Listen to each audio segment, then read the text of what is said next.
ನಮಸ್ತೆ, welcome back to ನೃತ್ಯ vlogs ಇನ್ Kannada. So ಎಲ್ಲರೂ ಹೇಗಿದ್ದೀರಾ? ಎಲ್ಲರೂ ಚೆನ್ನಾಗಿದ್ದೀರಾ ಅನ್ಕೋತೀನಿ. ಸೊ ಇನ್ನಷ್ಟು ಹೆಲ್ದಿ ರೆಸಿಪೀಸ್ನ ನೋಡೋಣ.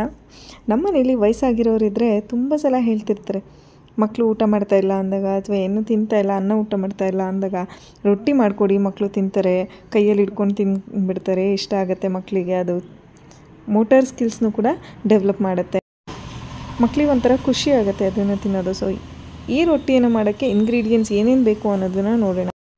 Ginger garlic paste, carrot, beetroot, onion, ಹಾಗೆ ಕೊತ್ತಂಬರಿ ಸೊಪ್ಪು, ಈರುಳ್ಳಿ, ಸ್ವಲ್ಪ ಬೆಳ್ಳುಳ್ಳಿ, ಜೀರಿಗೆ, ಇದಿಷ್ಟು ಇಂಗ್ರೀಡಿಯೆಂಟ್ಸ್ ಬೇಕಾಗುತ್ತೆ. ನೀವು ಇದರಲ್ಲಿ ಯಾವುದನ್ನಾದರೂ ಮಿಸ್ ಮಾಡಿದ್ರೆ ನಡೆಯುತ್ತೆ, ಅಥವಾ ನೀವು ಎಕ್ಸ್ಟ್ರಾ ವೆಜಿಟೇಬಲ್ಸ್ ಆ್ಯಡ್ ಮಾಡಿದ್ರೂ ಕೂಡ ನಡೆಯುತ್ತೆ.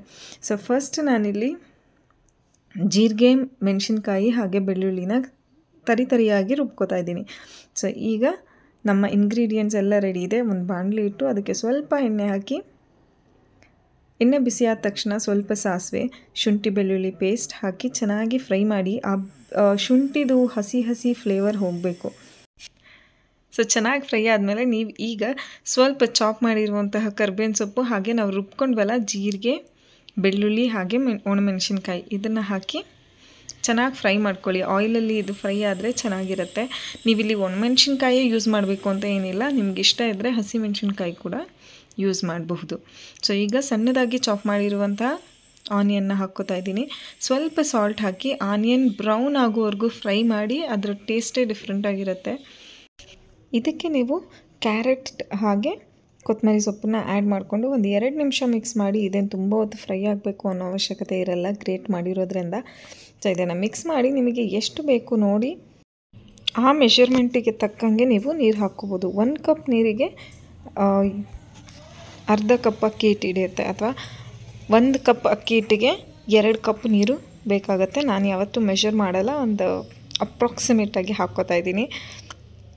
ಸೊ ಈ ಥರ ನೀರು ಹಾಕ್ಕೊಂಡು ಒಂದು ಸ್ವಲ್ಪ ಅದನ್ನು ಕುದಿಯೋಕ್ಕೆ ಬಿಡಿ. ಅದು ಸ್ವಲ್ಪ ಕುದ್ದಾದಮೇಲೆ ಅಕ್ಕಿ ಹಿಟ್ಟನ್ನು ಹಾಕ್ಕೊಂಡು ಮಿಕ್ಸ್ ಮಾಡ್ಕೊಳ್ಳಿ. ಸ್ವಲ್ಪನೇ ಹಾಕ್ಕೊಂಡು ಮಿಕ್ಸ್ ಮಾಡ್ಕೊಳ್ಳಿ. ಇದು ಇಂಥದ್ದೇ ಕನ್ಸಿಸ್ಟೆನ್ಸಿ ಬರಬೇಕು ಅಂತ ಏನಿಲ್ಲ. ಇನ್ ಕೇಸ್ ನಿಮಗೆ ತೆಳ್ಳಗೆ ಬಂತು ಅನ್ನೋದಾದರೆ ಇದು ಆರ್ಕೊಂಡ್ಮೇಲೆ ನೀವು ಇನ್ನೊಂದು ಸ್ವಲ್ಪ ಅಕ್ಕಿ ಹಿಟ್ಟು ಹಾಕ್ಕೊಂಡು ಮಿಕ್ಸ್ ಮಾಡ್ಕೋಬೋದು, ಅಥವಾ ಅಲ್ಲೇ ಇನ್ನೊಂದು ಸ್ವಲ್ಪ ಅಕ್ಕಿ ಹಿಟ್ಟು ಹಾಕಿ ಗಟ್ಟಿಯಾಗಿ ಮಾಡ್ಕೋಬೋದು. ರೊಟ್ಟಿ ತುಂಬಾ ಸಾಫ್ಟಾಗಿ ಬೇಕು ದೋಸೆ ಥರ ಅನ್ನೋದಾದರೆ ಇಲ್ಲೇ ಇನ್ನೊಂದು ಸ್ವಲ್ಪ ಅಕ್ಕಿ ಹಿಟ್ಟು ಹಾಕಿ ನೀವು ಇದನ್ನು ಗಟ್ಟಿಯಾಗಿ ಮಾಡಿಕೊಂಡ್ರೆ ಡೈರೆಕ್ಟಾಗಿ ರೊಟ್ಟಿನ ತಟ್ಬೋದು. ಅಥವಾ ನಮಗೆ ರೊಟ್ಟಿ ಸ್ವಲ್ಪ ಗಟ್ಟಿಯಾಗಿರಬೇಕು ಅನ್ನೋದಾದರೆ ಇದು ತಣ್ಣಗಾದಮೇಲೆ ಇನ್ನು ಸ್ವಲ್ಪ ಅಕ್ಕಿ ಹಿಟ್ಟನ್ನು ಇದಕ್ಕೆ ಮಿಕ್ಸ್ ಮಾಡಿಕೊಂಡು ಚೆನ್ನಾಗಿ ನಾದ್ಕೊಂಡು ರೊಟ್ಟಿ ಹಾಕಿದ್ರೆ ಮಾಮೂಲಿ ಮುಂಚೆ ಎಲ್ಲ ಮಾಡ್ತಿದ್ರಲ್ಲ ಗಟ್ಟಿಯಾಗಿ ರೊಟ್ಟಿ, ಆ ಥರ ಬರುತ್ತೆ. ಬೇಡ ಅಂದರೆ ನೀವು ಬರೀ ಈ ಹಸಿಟ್ಟನ್ನಷ್ಟೇ, ನೀವು ಏನು ಸ್ಟವ್ ಮೇಲೆ ಮಾಡಿದ್ರಿ ಅದನ್ನಷ್ಟೇ ರೊಟ್ಟಿ ಮಾಡಿಕೊಂಡ್ರೆ ತುಂಬಾ ಸಾಫ್ಟಾಗಿ ಬರುತ್ತೆ. ಸೊ ನಾನಿಲ್ಲಿ ಕೂಲ್ ಆದಮೇಲೆ ಇನ್ನೂ ಸ್ವಲ್ಪ ಅಕ್ಕಿ ಹಿಟ್ಟು ಹಾಕಿ ಮಿಕ್ಸ್ ಮಾಡ್ಕೋತಾ ಇದ್ದೀನಿ. ಚೆನ್ನಾಗಿ ನಾದ್ಕೋಬೇಕು, ಎಲ್ಲದೂ ಚೆನ್ನಾಗಿ ಮಿಕ್ಸ್ ಆಗೋ ರೀತಿಯಲ್ಲಿ ನಾದ್ಕೋಬೇಕು. ನೀವು ಈ ಥರ ಮಸಾಲೆ ರೊಟ್ಟಿ ಮಾಡೋದ್ರಿಂದ ಇನ್ ಕೇಸ್ ನಿಮಗೆ ರೊಟ್ಟಿ ಮಿಕ್ಕಿದೆ ಅಂದರೂ ಈವ್ನಿಂಗ್ ಮಕ್ಕಳು ಅದನ್ನು ಸ್ನ್ಯಾಕ್ಸ್ ಥರ ತಿಂತಾರೆ. ಸೊ ಟ್ರೈ ಮಾಡಿ ನೋಡಿ, ತುಂಬಾ ಚೆನ್ನಾಗಿರುತ್ತೆ. ರೊಟ್ಟಿ ಹಾಕೋಕ್ಕೆ ಸ್ವಲ್ಪ ಟೈಮ್ ಹಿಡಿಯುತ್ತೆ, but taste wise it is best and health wise ತುಂಬಾ ಒಳ್ಳೆಯದು. ನಮ್ಮ ಅಜ್ಜಿ ತಾತ ಎಲ್ಲ ಹೇಳೋದು ಕೇಳಿರ್ತೀವಲ್ವ ನಾವು, ರೊಟ್ಟಿ ತಿನ್ನಿಸಿ ಮಕ್ಕಳಿಗೆ ಗಟ್ಟಿ ಆಗ್ತಾರೆ ಅಂತ. So it is such A healthy food. ಈಗ ಮಿಕ್ಸ್ ಮಾಡಿ ಇದನ್ನು ಒಂದು 10 ನಿಮಿಷ ರೆಸ್ಟ್ ಮಾಡೋಕ್ಕೆ ಬಿಡಿ. ಅದಾದಮೇಲೆ ನೀವು ನಿಮಗೆ ಎಷ್ಟು ಅಗಲ ಬೇಕು ರೊಟ್ಟಿ ಅದಷ್ಟು ತೊಗೊಂಡು ನಾದ್ಕೊಂಡು ಚೆನ್ನಾಗಿ ರೊಟ್ಟಿ ತಟ್ಕೋಬೋದು. ಮಧ್ಯ ನಮ್ಮ ಮಕ್ಕಳದೆಲ್ಲ ಡಿಸ್ಟರ್ಬೆನ್ಸ್ ಇರುತ್ತೆ, ಸೊ ಅಡ್ಜಸ್ಟ್ ಮಾಡ್ಕೊಳ್ಳಿ. As a mother this is very common. ಯಾಕೆಂದರೆ ನಾನು ಸಪ್ರೇಟಾಗಿ ವಿಡಿಯೋ ಮಾಡಲ್ಲ, ನಾನು ಏನು ಮಾಡ್ತಾಯಿದ್ದೀನಿ ಅದನ್ನೇ ತೋರಿಸ್ತೀನಿ. ಸೊ ನಿಮಗೆ ರೊಟ್ಟಿ ತಟ್ಟಕ್ಕೆ ಬರುತ್ತೆ ಅಂದರೆ ಈ ಥರ ರೊಟ್ಟಿ ತಟ್ಕೋಬೋದು, ಅಥವಾ ಲಟ್ಟಣಿಗೆಯಲ್ಲಿ ನೀವು ಚಪಾತಿ ಥರ ಉದ್ಕೋಬೋದು. ಸೊ ತುಂಬ ಥರ ರೊಟ್ಟಿನ ಮಾಡ್ಬೋದು ನೀವು. ಇಂಥದ್ದೇ ವೆಜಿಟೇಬಲ್ಸ್ ಅಂತ ಇಲ್ಲ. ನಾನಿಲ್ಲಿ ಕ್ಯಾರೆಟ್ ಇತ್ತು, ಹಾಗಾಗಿ ಕ್ಯಾರೆಟ್ ಮಾತ್ರ ಆ್ಯಡ್ ಮಾಡಿದ್ದೀನಿ. ನಾನು ಬೇರೆ ಬೇರೆ ವೆಜಿಟೇಬಲ್ಸ್ನ ಆ್ಯಡ್ ಮಾಡಿ ನಿಮಗೆ ರೊಟ್ಟಿ ತಟ್ಟೋದನ್ನು ಅಪ್ಕಮಿಂಗ್ ವೀಡಿಯೋಸಲ್ಲಿ ತೋರಿಸ್ತೀನಿ. ಸೊ ಇವತ್ತು ಕ್ಯಾರೆಟ್ ಹಾಕಿ ಮಸಾಲೆ ರೊಟ್ಟಿ ಮಾಡ್ತಾಯಿದ್ದೀನಿ. ನೀವು ನೋಡ್ತಾ ಇರ್ಬೋದು ರೊಟ್ಟಿ ತಟ್ಟಿರೋಂಥದ್ರಲ್ಲಿ ಕ್ಯಾರೆಟ್ ಆಗಲಿ, ಆನಿಯನ್ ಆಗಲಿ, ಕೊರಿಯಂಡರ್ ಆಗಲಿ ಎಷ್ಟು ಚೆನ್ನಾಗಿ ಕಾಣಿಸ್ತಿದೆ ಅಂತ. ಸೊ ಈಗ ರೊಟ್ಟಿಯನ್ನು ಎತ್ತಿ ಹಂಚು ಮೇಲೆ ಹಾಕ್ಕೊಳ್ಳಿ. ಹಂಚು ಬಿಸಿಯಾಗಿರಬೇಕು, ತುಂಬ ಬಿಸಿ ಆಗಿಲ್ಲ ಅಂದರೆ ರೊಟ್ಟಿ ಎದ್ದೇಳಲ್ಲ. ಸೊ ಹಂಚನ್ನು ಫಸ್ಟು ಬಿಸಿ ಮಾಡ್ಕೊಳ್ಳಿ, ಆಮೇಲೆ ನೀವು ರೊಟ್ಟಿನ ಹಾಕಿ ಒಂದು ಸೈಡ್ ರೊಟ್ಟಿ ಬೆಂದ ಮೇಲೆ ನೀವು ಇನ್ನೊಂದು ಸೈಡ್ ವಾಟರ್ನ ಸ್ಪ್ರಿಂಕಲ್ ಮಾಡಬೇಕಾಗತ್ತೆ. ನೀವು ಕೈಯಲ್ಲಿ ಹೀಗೆ ಡೈರೆಕ್ಟಾಗಿ ನೀರನ್ನ ಸವರಬಹುದು, ಅಥವಾ ಒಂದು ಕಾಟನ್ ಕ್ಲೋತ್ ಇದಕ್ಕೆ ಅಂತಲೇ ಇಟ್ಕೊಂಡ್ರೆ ಈಸಿ ಆಗುತ್ತೆ. ಪ್ರಾಕ್ಟೀಸ್ ಇರೋರು ಕೈಯಲ್ಲೇ ಸವರ್ಬೋದು, ಏನೂ ಆಗಲ್ಲ. ಪ್ರಾಕ್ಟೀಸ್ ಇಲ್ಲ, ನಾನು ಫಸ್ಟ್ ಟೈಮ್ ಮಾಡ್ತಾಯಿದ್ದೀನಿ ಅನ್ನೋರು ಒಂದು ಕಾಟನ್ ಬಟ್ಟೆಯನ್ನು ಇಟ್ಕೊಂಡ್ರೆ ಚೆನ್ನಾಗಿರುತ್ತೆ. ಸೊ ನೋಡಿ, ನಿಮಗೆ ಲಟ್ಸೋದನ್ನು ಸಹ ತೋರಿಸ್ತಾ ಇದ್ದೀನಿ. ಸ್ವಲ್ಪ ನಿಧಾನಕ್ಕೆ ಲಟ್ಟಿಸ್ಬೇಕು.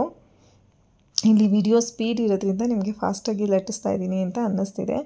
ಸೊ ಈ ಥರ ಲಟ್ಟಿಸ್ಕೊಂಡು ಸಹ ರೊಟ್ಟಿನ ಮಾಡ್ಕೋಬೋದು.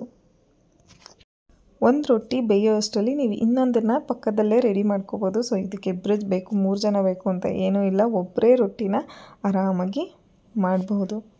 ಸೊ ಈ ಥರ ಸೈಡ್ಸ್ ಎಲ್ಲ ಚೆನ್ನಾಗಿ ಬೇಯಿಸ್ಕೊಳ್ಳಿ. ರೊಟ್ಟಿ ತಿನ್ನುವಾಗ ಪ್ರತಿ ಸಲ ನೆನಪಾಗುತ್ತೆ, ಊರಲ್ಲಿದ್ದರೆ ಬೆಣ್ಣೆ ಹಾಕ್ಕೊಂಡು ರೊಟ್ಟಿ ತಿಂತಾಯಿದ್ರೆ ತುಂಬಾ ಚೆನ್ನಾಗಿರುತ್ತೆ.